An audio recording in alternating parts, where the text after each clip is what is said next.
আজকে মাথার উপরে দেখেন প্যান্ডেল সাজানো হয়েছে, জালসার কমিটির মানুষ প্যান্ডেল সাজিয়েছে কেন? যেন আপনাকে শীত না লেগে যায়। আজকে এখন শীতের টাইম, শীতের সময় মাথার উপরে শীত না পড়ে যায়।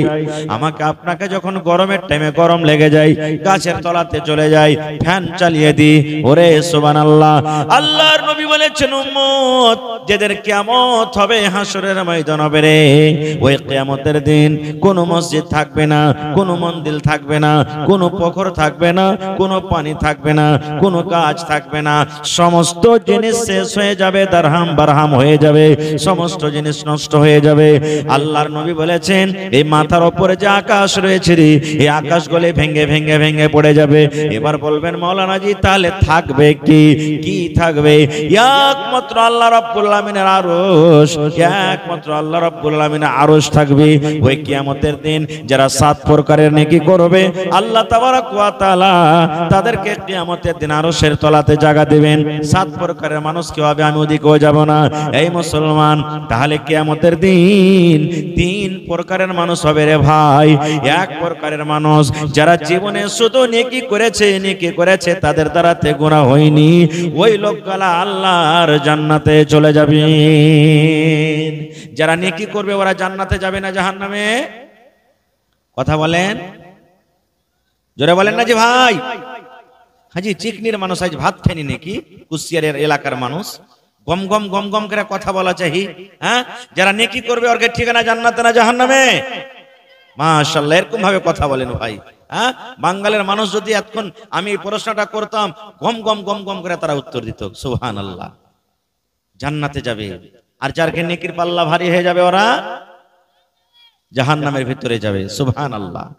কিন্তু বন্ধুরে, এক দলের এমন মানুষ হবে, এক প্রকারের এমন মানুষ হবে যারকে কিছু জীবনে নেকি আছে আর জীবনে কিছু গুনাহ রয়েছে। মাঝে মাঝে নেকি করেছে, মাঝে মাঝে গুনাহ করেছে। শুধু নেকি করেনি কিংবা গুনাহ করেনি, নেকিও কিছু করেছে, গুনাহ করেছে। এবার বলবেন মাওলানা এদের কি হবে? আল্লাহর নবী বলেছেন ওরে আল্লাহ, ওই সমস্ত মানুষ যারা দুনিয়াতে মাঝে মাঝে নেকি করেছে এবং গুনাহ করেছে, আল্লাহ রাব্বুল আমিন তাদের গুনাহ এবং নেকিকে আল্লাহ ওজন করবেন। কি করবেন? ওজন করবেন, তারাজুতে নাপবেন। আচ্ছা আপনাকে একটা কথা বলি, নেকি দেখার জিনিস যে ভাই, আজ পর্যন্ত নেকি কেউ দেখেছেন? দেখতে পেয়েছেন? কেউ নেকি দেখতে পাই না। গুনাহ দেখেছেন কেউ? আজ দান করবেন, নেকি হবে, আমরা বলবো নেকি হবে। গুনাহ করবেন, নেকি হবে। তো নেকি দেখার জিনিস নয়, দেখতেই পাওয়া যায় না। আচ্ছা বলেন তো, নেকি ধরতে পারা যাবে? দেখা যাবে না তো? ধরতে পারা যাবে? ধরতে পারা যাবে না। তাহলে নেকি ধরতেও পাওয়া যাবে না, দেখতেও পাওয়া যায় না, তো লাভবে কেমন করে? কেমন করে লাভবে? আচ্ছা আপনাকে একটা কথা বলি, এখানে যত ছোট বড় মানুষ আছেন, আশা করি জীবনে প্রত্যেক মানুষকে জ্বর হয়, বুখার হয় কি হয় না? জ্বর বুখার হয়। আজ পর্যন্ত মানুষ এহসাস করে, অনুভব করে আমাকে জ্বর হয়ে গেছে, মানুষ জানতে পারে, কিন্তু ওকে কোনোদিন দেখেছে আজ তাক কেউ একটা লোক হাত তোলেন মাওলানা জ্বর দেখেছি আমি, বুখার দেখেছি? দেখেছেন? জোরে বলেন দেখেছেন? কেউ দেখতে পায়নি। এবার ওই জ্বরটাকে লাপে কি লাপে না? কে লাপে? আপনার শরীরটা গরম হয়ে আছে, জ্বর আপনাকে চলে এসেছি, আপনি হাঁটতে হাঁটতে মেডিকেল চলে গেলেন, হসপিটাল চলে গেলেন, ডাক্তারকে ডেকে নিলেন। ডাক্তারকে বলছেন ডাক্তার সাহেব আমার জ্বরটা নেপে দেন, জ্বরটা নেপে দেন। বলেন ডাক্তার জ্বর লাপে কি লাপে না? এবার বললি বন্ধুরি, ডাক্তার এই কথা বলে না ভাই রে, জ্বর লাপার জিনিস লয়, লাপতে পারা যাবে না, দেখারও জিনিস লয়। ডাক্তার এই কথা বলে না। ডাক্তারের কাছে লাপার জন্য একটা মিটার থাকে, যে মিটারটার নাম আমরা বলি থার্মোমিটার। নাকি মিটারটার নাম কি? থার্মোমিটার বগলে লাগিয়ে দিলে, বগলে বেশি লাগে নাকি, বগলে লাগিয়ে দিলে আর ঠিক 1 মিনিট 1.5 মিনিট পর টুন টুন টুন টুন টুন টুন করে মিটারটা বেজে উঠলো। বাজার পর ডাক্তার বলবেন দাও মিটারটা আমাকে দিয়ে দাও। এবার মিটার বের করা হওয়ার পর ডাক্তার সাহেব দেখছেন ভাইরে তোমাকে 80 পয়েন্ট জ্বর আছে, তোমাকে 90 ডিগ্রি জ্বর আছে, তোমাকে 100 ডিগ্রি জ্বর আছে, তোমাকে 105 ডিগ্রি 10 ডিগ্রি জ্বর আছে। এবার বলেন মুসলমান, যদি না দেখা জিনিসকে, না দেখা না ধরা জিনিসকে মানুষ যদি নাপতে পারে, তাহলে আল্লাহ রাব্বুল আমিন কিয়ামতের দিন নেকি এবং গুনাহকে আল্লাহ কেন ওজন করতে পারবেন না? পারবে না? পারবে না? জোরে বলেন পারবে না? পারবে না? এটা তো মানুষের বানা জিনিস মিটার না। মানুষ যদি না দেখা জ্বরকে যদি লাপতে পারে, তো আল্লাহ নেকি কিয়ামতের দিন লাপতে পারবে না ভাই? এবার মানুষের ইলম কতখানি? আল্লাহ রাসূল সাল্লাল্লাহু আলাইহি ওয়াসাল্লাম বলেছেন, ওরে সুবহানাল্লাহ, নবীজি একদিন নৌকাতে আছেন কিংবা নৌকাতে বসে থাকতে থাকতে সুবহানাল্লাহ দয়ার নবী বলেছেন একটা সুই সমুদ্রে সুইকে ডুবিয়ে দেওয়া হলো, কিংবা একটা নৌকাতে পাখি বসে গেল, ওই পাখিটা সমুদ্রে চোঁচ দিয়ে নিজের নল দিয়ে পানি তুলতে লাগলো। এবার আপনারা বলেন আমার মায়েরা খালারা, যে ক্যাথা সিয়াই, ওই ক্যাথা সিয়া সুইটাকে যদি সমুদ্রে এরকম ভাবে ডুবিয়ে দেওয়া হয়, বলেন সুইটার মাথাতে মোটামুটি 1 পোয়া মতন পানি উঠে যাবে নাকি? 1 পোয়া পানি উঠবে? সুইটা যদি সমুদ্রে ডুবাইতে 1 পোয়া পানি উঠবে না? উঠবে না? 1 কিলো 100 গ্রাম কতখানি তাহলে উঠবে? একটুখানি নাকি? নাহির বরাবর একটুখানি। নবী বলেছেন, হে আমার উম্মতেরা, একটা সুইকে সমুদ্রে ডুবিয়ে দিয়ে যেমন সমুদ্রের পানি পানি থেকে যায়, কমলো কি হলো কি হলো না বোঝা যায় না, সামান্য 1 ফোঁটা পানি ওঠে। আল্লাহর নবী বলেছেন, এই মতো আল্লাহ রাব্বুল আমিন এবং মানুষের ইলম, আল্লাহ রাব্বুল আমিন মানুষকে যেটা ইলম দান করেছেন, এই সুইয়ের মাথাতে যতটুক পানি উঠলো এই বরাবর গোটা পৃথিবীর মানুষকে কিয়ামত পর্যন্ত আল্লাহ ইলম দিয়েছেন। এবং যত সমুদ্রে পানি আছে, যত নদীতে পানি আছে, এই নদীর মতন ইলম আল্লাহ রাব্বুল আমিন নিজের কাছে রেখেছেন। এবার আপনাকে বলি, একটুখানি মানুষ ইলম পেয়েছে, একটুখানি ইলম পায়, দেখেন মানুষ কত সুন্দর করে এই দেখেন বল জ্বালিয়ে দিয়েছে রে আল্লাহ, বল জ্বালিয়ে দিয়েছে, তারের ভিতরে ভিতরে লাইন যায়, কিন্তু লাইন এখন পর্যন্ত দেখতে পাই না। পেয়েছেন কেউ দেখতে? লাইন দেখতে পাওয়া যায় না, কিন্তু যদি তারটা ছুঁয়েলেন আপনাকে উঠিয়ে আপাস মেরে দিবে, মত হয়ে যাবে। এই মুসলমান বেটা আপনার দিল্লি চলে গেছে, সৌদি আরব চলে গেছে, কুয়েত চলে গেছে, বোম্বে চলে গেছে, বেটার কাছে বড় মোবাইল আছে, আপনার বাড়িতে বড় মোবাইল আছে, তার লাগা নাই মোবাইলে, মোবাইলে বিনা তারে এই দেখেন কত বড় বড় মোবাইল পকেটে আপনাদের আছে। এবার ফোন লাগিয়ে দিলে, ওরে আল্লাহ, আল্লাহ মানুষকে কত ইলম জ্ঞান বুদ্ধি দিয়েছেন রে বন্ধু। ওরে আল্লাহ, আপনার ছেলে বাড়ি থেকে 500 kilo 600 kilo 1000 kilo 5000 kilometre দূরে থাকা সত্ত্বেও আল্লাহ মানুষকে এমন জ্ঞান দিয়েছেন যে আপনি ওইখান থেকে নিজের বেটাকে দেখতে পাবেন এবং আপনার বেটা আপনাকে ঝলঝল ঝলঝল করে দেখতে পাবে। পাবে না? পাবে না? শুধু তা নয়, ওরে আল্লাহ দেখেন কয়েক বছর আগে আমাদের ভারতবর্ষের বৈজ্ঞানিক জানা চন্দ্রয়ান 3, শুনেছেন নাম? চন্দ্রয়ান 3 রকেট একটা ছেড়ে দিল জমিন থেকে 4,80,000 কিলোমিটার দূরে, জমিন থেকে 4,80,000 কিলোমিটার দূরে চাঁদ আছে রে বন্ধু। কত? 4,80,000 কিলোমিটার দূরে চাঁদ আছে, হাতের এমন লাগা আছে। এবার ওই রোবট, ওই জাহাজ উড়তে উড়তে উড়তে উড়তে উড়তে ঘুরতে ঘুরতে ঘুরতে ঘুরতে আল্লাহ মানুষকে কত ইলম কত জ্ঞান দিয়েছে বন্ধুরে। 4,80,000 কিলোমিটার দূরে চাঁদের ওপরে জাহাজকে পৌঁছিয়ে দিলেন, এবং জাহাজ যখন পৌঁছে গেল আল্লাহ মানুষকে কত ইলম জ্ঞান দিয়েছেন। ওই জাহাজটা চাঁদের ওপরে যাওয়ার পর চাঁদ চাঁদের উপরকার জমিনটা কেমন, ওই জমিনটা নরম কি কড়া, চাঁদের উপরে জমিনটা লাল কি সবুজ, চাঁদের উপরে কি কি আছে। এবার ওখান থেকে ফটো করে করে করে জমিনের ভিতরে পাঠিয়ে দেয়।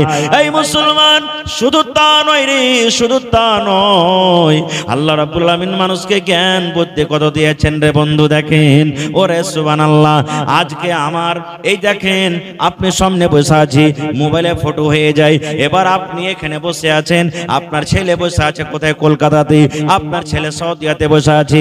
এবার ছেলেকে ফোন করলেন, আব্দুল্লাহ, আব্দুর রহমান, একটা ফটোর দরকার আছে রে বেটা, একটা তুই তাড়াতাড়ি করে মোবাইলে ফটো পাঠিয়ে দে। ওরে আল্লাহ, মানুষকে আল্লাহ কত জ্ঞান বুদ্ধি দিয়েছে।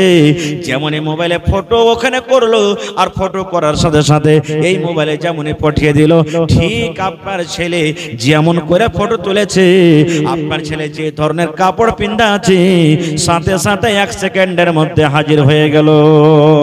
ভাই কি হয় না?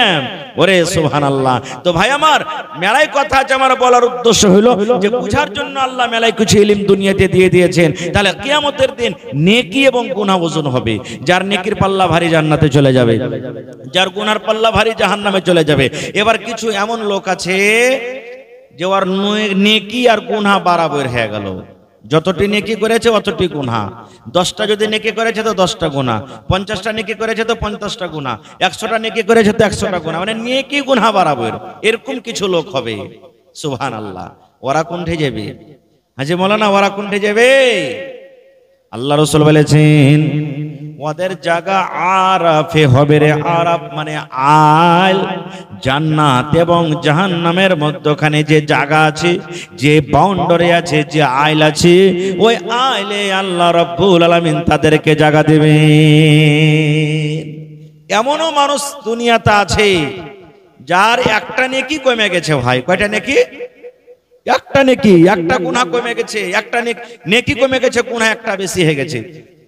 একটাই মাত্র নেকি, যদি নেকিটা পায়া লেয়, ও আল্লাহ জান্নাতে চলে যাবে। এরকম মেলায় মানুষ হবে। আল্লাহ তাআলা কিয়ামতের দিন লোকটাকে ডাকবে আর বলবেন, রে বান্দা, তোমার একটা নেকি কমে গেছে, একটা গুনাহ তোমার বেশি হয়ে গেছে। তোমার দোস্ত বন্ধু কেউ দুনিয়াতে আছে যে তোমাকে একটা নেকি দিবে? ভাই আমার, আপনার জন্য দুনিয়াতে লাঠি নিয়ে সব দাঁড় হয়ে যাবে। দুনিয়াতে জমি দিয়ে মদত করে দিবে, কাপড় দিয়ে মদত করে দিবে। দুনিয়াতে আমার জন্য 10 জন 15 জন হাজির হয়ে যাবে। শুধু মাওলানার গায়ে একটা কেউ মেরে দেখো, বা মাওলানাকে একটা বড় কথা বলে দেখো, আমি তোমাকে দেখিয়ে দিচ্ছি। দুনিয়াতে সব সাহায্যকারী হয়ে যাবে। কিন্তু কিয়ামতের একটা ঘটনা শুনেন, ওরে সুবহানাল্লাহ। নবী আমার বলেছেন কিয়ামতের দিন মানুষের যদি একটা নেকি কমে যায়, চাহে মায়ের লোক হোক, মদলোক হোক, নর হোক কিংবা নারী হোক, আল্লাহ রাব্বুল আমিন কিয়ামতের দিন বান্দাকে বলবে, বান্দারে, একটা নেকি তোমার কমে গেছে রে বান্দা। যদি তুমি দুনিয়াতে তোমার কেউ যদি ছিল, আজকে তুমি কিয়ামতের মাঠে খোঁজাখুঁজি করো, যদি একটা নেকি তুমি আনতে পারো, কেউ যদি তোমাকে একটা নেকি দিয়ে দেয়, আমি আল্লাহ রাব্বুল আমিন তোমাকে জান্নাত দান করে দেব।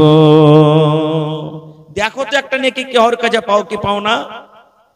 আল্লাহ তাআলার কোরআন বলছেন, ইয়াউমা ইয়াফিরুল মারউ মিন আখিহি ওয়া উম্মিহি ওয়া আবিহি ওয়া সাহিবাতিহি ওয়া বানিহি। এই ভাই মুসলমান, এবার লোকটা বলবে, আল্লাহ আমার একটা নেকি কমে গেছে, আমি নেকি আনতে পারবো, কার কাছে নেকি তুমি আনবে? এবার লোকটা বলবে, রব্বুল আমিন, দুনিয়াতে আমার ভাই ছিল, আমার আদরের ভাই ছিল, আমার পরেশগার ভাই ছিল, আমার খুব মহব্বতের ভালোবাসার ভাই ছিল, ওই ভাইকে আমি খুব ভালোবাসতাম, ওই ভাইয়ের কাছে আমি নেকি পেয়ে যাব। আমাকে একটু সময় দেন, আমাকে একটু টাইম দেন, আমি ভাইয়ের কাছে নেকি আনতে যাই। আল্লাহ বলবেন, বান্দারে, যাও যাও, তোমার ভাইয়ের কাছ থেকে তুমি নেকি নিয়ে এসো। এবার লোকটা খুঁজতে খুঁজতে খুঁজতে খুঁজতে খুঁজতে, ওরে আল্লাহ, চোখ দিয়ে ঝরঝর ঝরঝর করে পানি ঝরবে। ভাইকে ডাকবে, ভাই হে, কোথায় আছিস সে ভাই, একটু তুই আমাকে দেখা দেই। এই কত কত কোটি কোটি মানুষ কিয়ামতের মাঠে থাকবে।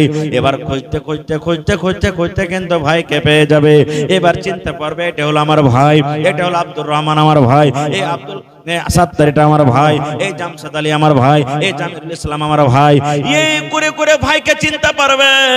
এবার ভাইকে বলবে ভাই ও আমার আদরের ভাই, আজকে আমি একটা নেকির কারণে জাহান্নাম যেতে হয়েছে ভাই রে। দুনিয়াতে তোমাকে আমি পড়িয়ে একটা মৌলানা করেছিলাম, দুনিয়াতে তোমাকে আমি মাস্টার করেছিলাম, দুনিয়াতে আমি তোমাকে ডাক্তার করেছিলাম। আমার ভাই দুনিয়াতে আমি কত কষ্ট করেছি রে ভাই, আমি ছিঁড়া চাপ্পল পিন্দা পিন্দা দিন কেটেছি রে ভাই, আমি প্লাস্টিকের লুঙ্গি পিন্দা পিন্দা দিন কেটেছি। কিন্তু যখন তুই পড়িতে গেছিলি তোর পকেটে আমি না খেয়ে পকেটে টাকা না রেখে তোর পকেট ভর্তি করে দিয়ে পাঠালছি। ভাইরে দুনিয়াতে যদি তোকে কেউ একটু কুনজরে দেখে চলো, দুনিয়াতে যদি তোর পরে একটু কেউ জুলুম করেছিল, আমি লাঠি নিয়ে তোর তরফ থেকে দাঁড় হয়ে গেছিলাম। এই বন্ধু ভাই, এই আমার সাথীরা শুনেন, এবার লোকটা বলবে ভাই রে আজকে তোর হতভাগা ভাই কিয়ামতের মাঠে একটা নেকি কমে গেছে রে ভাই, তারা জোর পাল্লাতে একটা নেকি কম আছে, ওই নেকিটা তোমার কাছে আনতে এসেছি, যদি তুমি আমাকে নেকিটা দিয়ে দাও আমি আল্লাহর জান্নাতে চলে যাব, আমি আল্লাহর জাহান্নাম থেকে বেঁচে যাব। এজন্য ভাই রে তুমি একটা নেকি গুলা দয়া করে আমাকে দিয়ে দাও। ওরে আল্লাহ, আল্লাহর কোরআন বলছেন রে দুনিয়ার মানুষ, যে ভাইকে তুমি এত ভালোবাসো এত আদর করো, যে ভাইকে তুমি কলেজার থেকে বেশি ভালোবেসেছো দুনিয়াতে, ওই তোমার ভাইয়ের কাছ থেকে যখন তুমি একটা নেকি চাইবে তোমার ভাই কি বলবে জানেন? আল্লাহর কোরআন বলছেন ইয়াউমা ইয়াফিরুল মারউ মিন আখিহি, তোমার ভাই ওখান থেকে তোমার কাছ থেকে পালিয়ে যাবে, এই কথা বলে পালিয়ে যাবে। এ হতভাগা মানুষ, কাকে তুমি ভাই বলছো রে?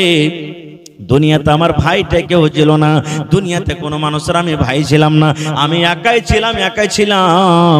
আপনাকে চিনার দেবে না, আপনাকে নেকে দেবে না, এই কথা বলে আপনার কাছ থেকে পালিয়ে যাবে। দুনিয়াতে আমার ভাই বলে কেউ ছিল না। নারে তাকবীর! আল্লাহর নবী দিনের নবী গো, নবী ছিলেন দিনের দেওয়ানা। আল্লাহর নবী দিনের নবী গো, নবী ছিলেন দিনের দেওয়ানা। দেখা নবীর মুজিজা ভাগবতী মা খাদিজা, সইপে দিলেন জীবন আর জৈবন। দেখা নবীর মুজিজা ভাগবতী মা খাদিজা, সইপে দিলেন জীবন আর জৈবন। আল্লাহর নবী দিনের নবী গো, নবী ছিলেন দিনের দিওয়ানা। ভাই কেউ চিনতে পারছে কিন্তু ভাই চিনার দিল না, কানতে কানতে চলে যাবে মিজানের কাছে। আল্লাহ বলবেন বান্দারে তোমার ভাইকে কে তুমি পাওনি রে বান্দা? জি আল্লাহ পেয়েছি।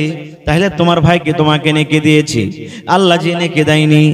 এবার বলবে আল্লাহ রে বান্দা তোমার ভাই তোমাকে নেকি দিল না, তাহলে তুমি এখন কি করবে রে বান্দা বলো? আল্লাহর কোরআন বলেন ইয়াউমা ইয়াফিরুল মারউ মিন আখিহি ওয়া উম্মিহি। আল্লাহ আমাকে ভাই নেকি দিল না, কিন্তু একটা আমার দরদিনী আছেন, সেটা হলো আমার মা। মা নেকি দেবে আল্লাহ। মা ছাড়া দরদে হবে নাই রে দুনিয়ায়, মার মতো দরদে কেহ নাই। মা ছাড়া না দরদে হবে নাই রে দুনিয়ায়, মার মতো দরদে কেহ নাই। কত বছর হইল গত, কত বছর হইল গত, মায়ের দেখা নাই রে দুনিয়ায়, মার মতো দরদে কেহ নাই। মা ছাড়া দরদে হবে নাই রে দুনিয়ায়, মার মতো দরদে কেহ নাই। মা কত দরদে জিনিস সুবহানাল্লাহ জানেন? আল্লাহ নবীর স্ত্রী মা আয়েশা রাদিয়াল্লাহু তাআলা আনহা বাড়িতে আছেন, আর একজন মহিলা নবীর বাড়িতে এসেছেন। বাড়ি আসার পর বলছেন যে কিছু খেতে থাকলে খেতে দাও। নবীর স্ত্রীকে বলছেন কিছু খেতে থাকলে কিছু খেতে দাও। মা আয়েশা বলছেন যে আমি বাড়িতে কুড়িয়া কাড়িয়ে দেখছি কিচ্ছু নাই, একটাই মাত্র খাজুর পেয়েছি। কি পেয়েছি? খাজুর পেয়েছি। ওই খাজুরটা কি? নবীর স্ত্রী মা আয়েশা বলছেন আমি মহিলাকে দিয়ে দিলাম যে খাজুরটা তুমি লাও। কিন্তু ওই মায়ের লোকের সাথে দুটা বেটি আছে। কি আছে? দুটা বেটি আছে। মা বলছে আল্লাহ রে, একটা খাজুর আর মানুষ আছে তিনটে। কয়টা মানুষ? তিনটে মানুষ আছে রে আল্লাহ, কেমন করে কি করব? বেটি আমার সাথে দুটা আছে আর আমি শুধু নিজে আছে তিনজন, আর একটা খাজুর, কেমন করে কি করব? ওরে আল্লাহ, মা একটা এমন দরদি, কবিতায় বলছেন কত আদর করতো মা। দেখেন এবার নবীর বিবি মা আয়েশা রাদিয়াল্লাহু তাআলা আনহা বলেন, আমি নিজের চোখে দেখলাম যে আমি যখন মহিলাটাকে একটা খাজর দিলাম, ওই মহিলা আমাকে দোয়া দিয়েছেন, আল্লাহ তাবারাক ওয়া তাআলা যেন তোমাকে কবরের আযাব থেকে বাঁচিয়ে নেয়। দোয়া দিলেন, আমি একটা খাজর দিলাম তো আমাকে দোয়া দিচ্ছে, আল্লাহ যেন তোমাকে কবর আযাব থেকে বাঁচায়। এদিকের ঘটনা আমি যাব না, পরে কি হলো না হলো। এবার মহিলা কি করছেন দেখেন, খাজুরটাকে ভাঙ্গে দু টুকরা করলেন। একটা খাজুরকে ভাঙ্গে দু টুকরা করলেন। এক টুকরা খাজুর এক বেটিকে দিয়ে দিলেন, আর এক টুকরা খাজুর এক বেটিকে দিয়ে দিলেন। এবং বন্ধুরা, মা নিজে না খেয়ে থেকে গেলেন।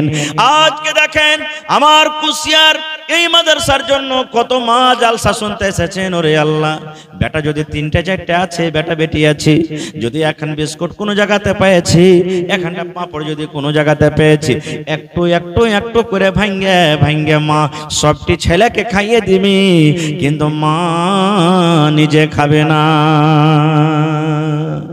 সুবহানাল্লাহ। তাই লোকটা বলবেন, আল্লাহ আমার মা আছে, মা আমাকে নেকি দিয়ে দিবে। আল্লাহ বলবেন, বান্দা তোমার মা তোমাকে নেকি দিবে? তোমার ভরসা আছে? জি আল্লাহ আমাকে নেকি দিবে। এবার লোকটা আবার কিয়ামতের দিন খুঁজতে লাগবে।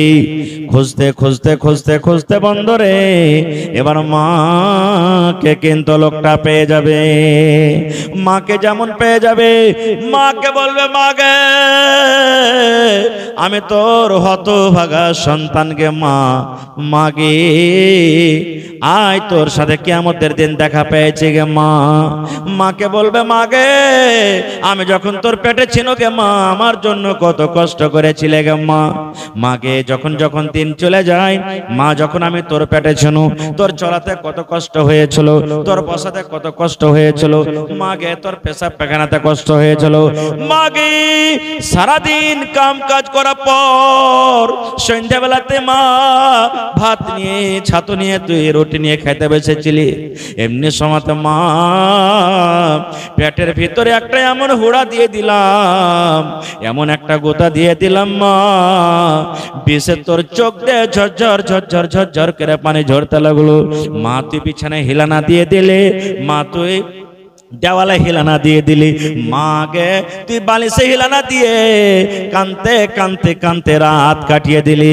মা তাও তুই আমাকে কোনো গালি দিসনি। মাকে আমার জন্য কত কষ্ট করেছিলে গে মা। যেদিন দুনিয়াতে আমি এসেছিলাম মা, যেদিন আমার দুনিয়াতে আসার সময় হয়েছিল, শাশুমার কাছ থেকে তুই মা মাপ চেয়েছিলে। মা তোমার বউ হয়ে এতদিন আমি থাকলাম, তোমার বাড়িতে আমি জীবন যাপন করলাম। মাগো আজকে আমি হসপিটালে চলে যাই, আজকে আমাকে মেডিকেলে চলে যেতে হবে। যদি আপনার বাড়িতে আমি কোনো ভুল করে থাকি, আপনার যদি আমি কোনো ক্ষতি করে থাকি, আর বাঁচবো কি মরবো আল্লাহ ছাড়া কেউ জানে না। মা তুমি দয়া করে বেটি মনে করে আমাকে ক্ষমা করে দাও। মা তুমি শ্বশুরের কাছে গিয়ে শ্বশুরের হাত ধরে মাপ চেয়েছো। শ্বশুর আব্বা আপনার বউ হয়ে আমার আশা বাড়িতে এতদিন হয়ে গেল, 2 বছর হয়ে গেল, 1 বছর হয়ে গেল, 5 বছর হয়ে গেল, আজকে আমি ডেলিভারি পেশেন্ট, আজকে আমি হসপিটালে চলে গেলাম। আব্বা গো আমার দ্বারাতে যদি কোনো ভুল হয়ে থাকে, দয়া করে আপনি আমাকে মাফ করে দেন। মাগে শুধু তা নয় গে মা, যেদিন আমি দুনিয়াতে এসেছিলাম গে মা সেদিন স্বামীর হাত খান ধরে গোপনীয় ভাবে অন্ধকার রুমে হাত ধরে কত কান্দা মাপ চেয়েছিলি। মাগে স্বামী জানকে বলেছিলি, স্বামী গো আপনার বাড়িতে আমি আপনার স্ত্রী হয়ে এসেছি, আপনার খেদমত করতে পেরেছি কে পারেনি, আপনার হক আমি আদায় করতে পেরেছি কে পারেনি। স্বামী গো ঘর থেকে গেল, বাপের দেওয়া আলমারি থেকে গেল, মোটর সাইকেল থেকে গেল, গোদরেজ আলমারি থেকে গেল। আল্লাহ যদি আমাকে বাঁচায় বেঁচে আসে তো বাড়ি ঘুরে আসবো, আর যদি আমাকে আল্লাহ মত দিয়ে দেয় আমি দুনিয়া থেকে চলে যাব, দুনিয়া থেকে চলে যাব। দয়া করে আপনি আমাকে খাস নিয়তে মাফ করে দেন। মা, যেদিন আমি দুনিয়াতে আসবো এক একটা ব্যথা, এক একটা যন্ত্রণা এমন ভাবে উঠেছিল মা, সেই সময়তে তুই কান্দে কান্দে বলেছিলে মা আল্লাহ মরে যাওয়া ভালো, কিন্তু এরকম ব্যথা আল্লাহ যে আর আমার সহ্য হয় না। আহা হা, ভাই কিনা 18 দিন হলো মারা, পান্তে ডুবে মারা গেছে। আহা, বহিন দিলে এখন কথা 500 টাকা, বাস দান আসতে শুরু হয়ে গেছে। ভাই আমি কথাকে আর লম্বা করবো না, বাস মুখতাসার আমি কথা। আপনার নাম কি? আপনার নাম কি? মানজার আলম নাকি? মানজারের বহিন দিলে দোয়া করে দিচ্ছি। বন্ধুরে আমার, শেষ কথা বন্ধুরে, দুনিয়াতে যখন সন্তান আসে মায়ের কত কষ্ট হয়, মা ছাড়া দুনিয়ার কোন মানুষ জানতে পারে না। মা একজনে এবং আল্লাহ একজনের, সন্তান হওয়ার কত কষ্ট, সন্তান হওয়ার কত ব্যথা এক মা জানে এবং আল্লাহ জানে, তা ছাড়া কেউ জানে না। এবার লোকটা বলবে মাগি, দুনিয়াতে যখন আসার পর আমাকে জ্বর হয়েছিল গে মা, আমাকে সর্দি লেগেছিল, আমার মাথাতে ব্যথা হয়েছিল, মাকে আমার দম ফুলছিল, পায়খানা ধরে নিয়েছিল। ডাক্তার বলেছেন ছেলের মা তোমার ছেলেকে পায়খানা হয়েছে, খবরদার তুমি ভাত খাইও না, তুমি আইস খাট্টা খাইও না, মাছ মাংস খাইও না, তুমি রাতের বেলাতে গরম পানি করে করে খাবে আর থাকবে, না হলে তোমার ছেলেটার সমস্যা আরো বেড়ে যাবে। মাগে কষ্ট আমি পেয়েছিনু, জ্বর আমাকে হয়েছিল, পায়খানা আমাকে ধরেছিল গে মা, কিন্তু আমার জন্য তুই দুনিয়াতে কষ্ট করেছিলে গে মা। মাগে রাতের বেলাতে যখন বিছানায় আমাকে নিয়ে শুয়েছিলি, কত আমি রাতের বেলাতে পেশাব করেছি, কত আমি পায়খানা করে দিয়েছি, দুনিয়ার মহিলারা নাকে কাপড় দিয়েছে গে মা, কিন্তু ওই ভিজা বিছানা ভিজা কাপড়ে তুই আর তোর শুকনা আঁচলখানা আমার পিঠের তলাতে দিয়ে মা খুশে খুশে দুটা গালে চুমা দিয়ে আমাকে লালন পালন করেছিলি। মাকে শেষ কথা, আজকে তোর আমি ওই হতভাগা সন্তান, আমি ওই হতভাগা মানুষ, একটা নেকি কমে গেছে গে মা, দয়া করে একটা নেকি তুই আমাকে দিয়ে দে। মাকে আমার তারাজুর পাল্লাতে একটা নেকি হলে আমি জান্নাত চলে যেতে পারবো। মাকে একটা নেকি আমাকে দিয়ে দে গে মা, একটা নেকি আমি যদি পাই আল্লাহর জান্নাতে চলে যাব। এবার শোনেন, এত গালা মাকে সুন্দর করে কোহা পর মা কি বলবেন জানেন? মা তখন বলবে, এই না দান, কাকে তুই মা বলছিস রে? কে তোর মা রে? কাকে তুই মা মা বলে ডাকছিস? হট তুই আমার কাছ থেকে চলে যা, হট তুই আমার কাছ থেকে দূরে যা, আমার দুনিয়াতে কেউ বেটা ছিল না, দুনিয়াতে আমি কাউরির মা ছিলাম না, হট তুই আমার আগে থেকে চলে যা। আল্লাহর কোরআন বলছেন দুনিয়ার মানুষ রে, মা তোমার কিয়ামতের দিন চিনার দেবে না, চিনার দেবে না। কিয়ামতের দিন এমন কঠিন দিন হবে, কিয়ামতের দিন এমন ভয়ঙ্কর দিন হবে, কিয়ামতের দিন এমন কঠিন দিন হবে, মাকে এত সুন্দর করে গিয়ে গিয়ে বলবে, তোমার মায়ের কথা বলে পালিয়ে যাবে, হেরে হতভাগা সন্তান চলে যাও, চলে যাও, চলে যাও, দুনিয়াতে আমার মা বলে কাউরি ছিলাম না এবং আমার বেটা বলে দুনিয়াতে কেউ ছিল না। নারে তাকবীর। কিয়ামতের দিনটা কখন দিন হবে জানেন? আল্লাহ রসুল একদিন বাড়িতে ঢুকছেন আর নবীর বিবি মা আয়েশা রাদিয়াল্লাহু তাআলা আনহা বাড়িতে কাঁদছেন, চোখ দিয়ে পানি ঝরছে। আপনি জালসা শুনে যদি বাড়িতে যান, স্ত্রীকে ভালো দেখেছেন আর আপনার স্ত্রীর চোখে যদি পানি দেখেন, আপনি জিজ্ঞাসা করবেন না যে হাজি কাঁদছো কেন? করবেন না? করবেন না? করবেন না? করবেন না ভাই বলেন? নবী আমার বাড়িতে ঢুকছেন, দেখছে বিবির চোখে পানি, নবী বিবিকে বলছেন, বিবি রে কি কষ্ট হয়েছে রে বিবি, তোমার চোখে পানি দেখছি, কারণটা কি? তোমার পেটে কি ক্ষুধা লেগেছে, ভোক লেগেছে, কেউ কি তোমাকে গালি দিয়েছে, তুমি কষ্ট পেয়েছো, চোখ দিয়ে পানি ঝরি?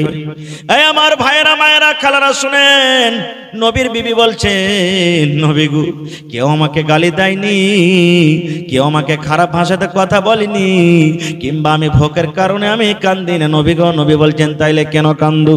বলছেন নবী গো আপনি জান্নাতের বয়ান আমাদেরকে আমাদেরকে শোনালছেন, জাহান্নামের বয়ান শোনালছেন, আখিরাতের বয়ান শোনালছেন, পুলসিরাত বয়ান শোনালছেন, কবরের কথা আমাদেরকে শোনালছেন। ওই আখিরাতের কথা মনে পড়ে গেছে, জাহান্নামের কথা মনে পড়ে গেছে। ওই জাহান্নামের ভয়ের কারণে, আখিরাতের ভয়ের কারণে নবী গো চোখ দিয়ে ঝরঝর করে পানি ঝরে। আখিরাতের কথাটা মনে পড়ে গেছে নবীজি। আল্লাহ কেমন করে হিসাব দিব, কেমন করে পুলসিরাত পার করব, আল্লাহ দুনিয়ার হিসাব কেমন করে দিব, এই জন্য কাঁদছি। সুবহানাল্লাহ। আজকে কয়টা লোক আমরা কাঁদছি ভাই? আল্লাহ নবীর জামাই হযরত উসমান রাদিয়াল্লাহু তাআলা আনহু আশরায়ে মুবাশশারার মধ্যে একজন সাহাবী। 10 জন সাহাবীর দুনিয়াতে জান্নাতের সার্টিফিকেট, জান্নাতে যাবে, তার মধ্যে হলেন একজন উসমান। কবরকে যেমনই দেখতেন, চোখ দিয়ে এত কাঁদতেন আর পানি ঝরাতেন, কান্দা কান্দা কান্দা সমস্ত দাড়ি ভিজে যেত, এত কাঁদতেন। একদিন একজন সাহাবী বলছেন, হাগো উসমান, ব্যাপার কি? তুমি জাহান্নামের কথা শুনে অত কান্দো না যত কান্দন তুমি কবরকে দেখে কাঁদছো, ব্যাপার কি? নবীর জামাই উসমান বলছেন, সাহাবীরে শুনে নাও, এরে আমার বন্ধুরা শুনে নাও, কবর দেখে এজন্য কাঁদছি রে ভাই। নবী আমার বলেছেন, মানুষের মৃত্যুর পর, মানুষের মরে যাওয়ার পর সর্বপ্রথম আখিরাতের মধ্যে মানুষের কবর স্থান হবে, কবর মানুষের জায়গা হবে কবর। যেমনই মানুষেরা তিন খাবল করে মাটি দিয়ে শেষ হতে না হতে আল্লাহ রাব্বুল আমিনের ফেরেশতা 2 জন কবরের ভিতরে চলে আসবেন, আর 2 জন ফেরেশতা কবরে এসে তাকে উঠিয়ে বসাবেন। উঠিয়া বসার পর 3টা প্রশ্ন করবে রে ভাই। 3টা প্রশ্নের যদি ভালোভাবে জবাব দিতে পারে, তাহলে নবী বলেছেন সব জায়গাতে কিয়ামতের দিন পার করে যাবে, কামিয়াব হয়ে যাবে। আর যদি 3 জায়গার মধ্যে যদি ওই 3টা প্রশ্নের যদি জবাব না দিতে পারে, নবী বলেছেন কিয়ামতের দিন কোনো জায়গাতে কামিয়াব হতে পারবে না। তাই নবীর জামাই বলছেন, আল্লাহর নবী আমাকে দোয়া শিখালছেন, শুধু তার জন্য নয়, আপনার জন্য দোয়া, আমার জন্য দোয়া, মায়ে খালাদের জন্য দোয়া। আল্লাহর নবী বলেছেন, নামাজের ভিতরে তুমি দোয়াটাকে পড়ো, নমাজের এলাওয়া তুমি দোয়া পড়ো, ঝাড় দিছো তুমি পড়ো, ভাত রান্না করছো পড়ো, সাইকেল চালিয়েছো পড়ো, মোটরসাইকেল চালিয়েছো পড়ো, ঘাস কাটছো তুমি পড়ো। কি দোয়াটা? আল্লাহুম্মা ইন্নী আউযু বিকা মিন আযাবিল কবর, আল্লাহুম্মা ইন্নী আউযু বিকা মিন আযাবিল কবর, আল্লাহুম্মা ইন্নী আউযু বিকা মিন আযাবিল কবর। যদি পারেন মাগরিবের নামাজের পর 3 বার আর ফজরের নামাজের পর 3 বার পড়বেন। আরো অনেক ফজিলত আছে, আমি ওদিকে যাব না। বলার উদ্দেশ্য ভাই, হযরত উসমান রাদিয়াল্লাহু তাআলা আনহু জান্নাতি সাহাবী, দুনিয়াতে জান্নাতের সার্টিফিকেট পেয়েছেন। কবরকে দেখে কবরের ডরে কান্দে কান্দে দাড়ি ভিজে ইচ্ছে। আর আজকে আমরা কেমন কাঁদছি জানেন? মাটি দিতে গেল, ভুট্টা লেগা চাইলে কার এখানটা হইবে, কোন ভুট্টা লাগাল ছেবে, কত মোটা মোটা মুচা ধরেছে বে, এই রাইতে লুকিয়ে লুকিয়ে মনে হয় খাদ ছিটেছে।